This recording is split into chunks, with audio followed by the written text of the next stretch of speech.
नमस्कार मित्रमैत्रिणींनो, आपण आज धोती पॅन्ट पाहणार आहेत आणि आता सगळ्यात आधी आपण त्याची मापे पाहू।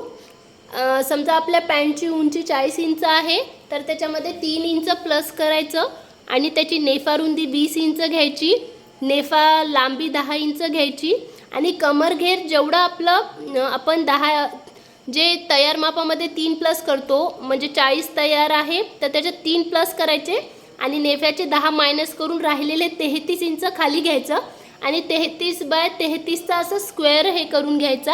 हे जे दिसत आहे त्याच्यानंतर माप कशी ॲड करायची ते पण पाहू।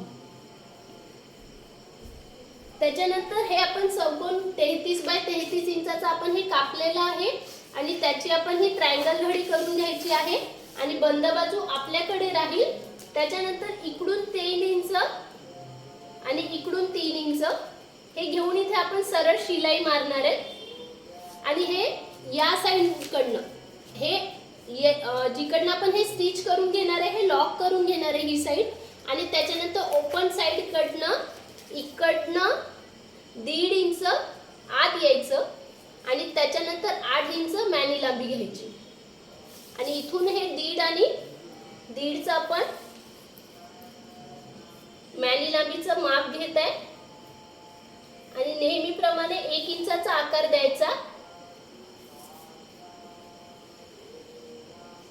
हा झाला आपला 1 इंचाचा आकार आणि त्याच्यानंतर इकडे जी ही साइड येते याच्या पॅरलल मॅनी लांबीच्या साइड कडनं पॅरलल साइड कडनं बॉटमचा आपण हे जे ओपन आहे ते आपण फोल्ड करून घेणार आहेत आणि आपल्याला तयार जर बॉटम 5 इंचाचा पाहिजे असेल तर आपण 6 इंचाचा घ्यायचा आणि त्याच्यानंतर इथून इथपर्यंत आणि एरवी आपण 1 इंच आत माया 1 इंचाची घेतो पण याच्यामध्ये फक्त अर्धा इंचाची घ्यायची आणि हे झालं आपलं खालचं माप आणि हे जॉईंट केल्यानंतर हे आपलं सेंटर येईल हे स्टिच केल्यानंतर आणि हे असं आत जाईल।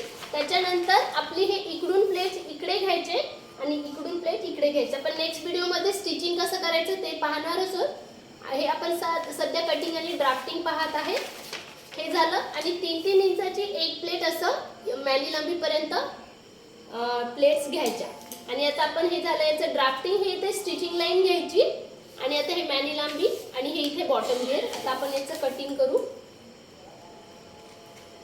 आणि याचा मी फोटो पण ऍड करणार आहे गाइडलाइन साठी, त्यासाठी तुम्ही ते पाहू शकता। आणि हे झालं आपलं खालचं कटिंग। त्याच्यानंतर आपण नेफाचं मेजरमेंट पाहणार आहे। नेफ्याची लांबी 10 इंच घ्यायची आणि रुंदी 20 व्यक्तीच्या जाडीनुसार 20, 22, 24 आणि त्याच्यानंतर 26 इथपर्यंत आपण जाडीनुसार आपण ते ऍड करून घेऊ शकतो आणि उंचीनुसार जो खालचा स्क्वेअर आहे तो चेंज होऊ शकतो। कोणाच्या पॅन्टची उंची 39 असेल तर 41 येईल, 41 मधून 10 मायनस केलं 31, 31 हे 31 येऊ शकेल ज्याची 39 पॅन्टची लांबी आहे। हे आपण गाइडलाइन साठी सांगत आहे मी आणि हे आपण याच्या नेक्स्ट व्हिडिओ मध्ये आपण हे शिवायचा कसा ते पाहू। आणि हे झालं आपला वरचा नेफा आणि हे झालं आपलं खालचं कटिंग। याच्यानंतर स्टिचिंग कसं करायचं आपण नेक्स्ट व्हिडिओ मध्ये पाहू। व्हिडिओ आवडला असेल तर लाईक करा, शेअर करा, सबस्क्राइब करा। थँक्यू।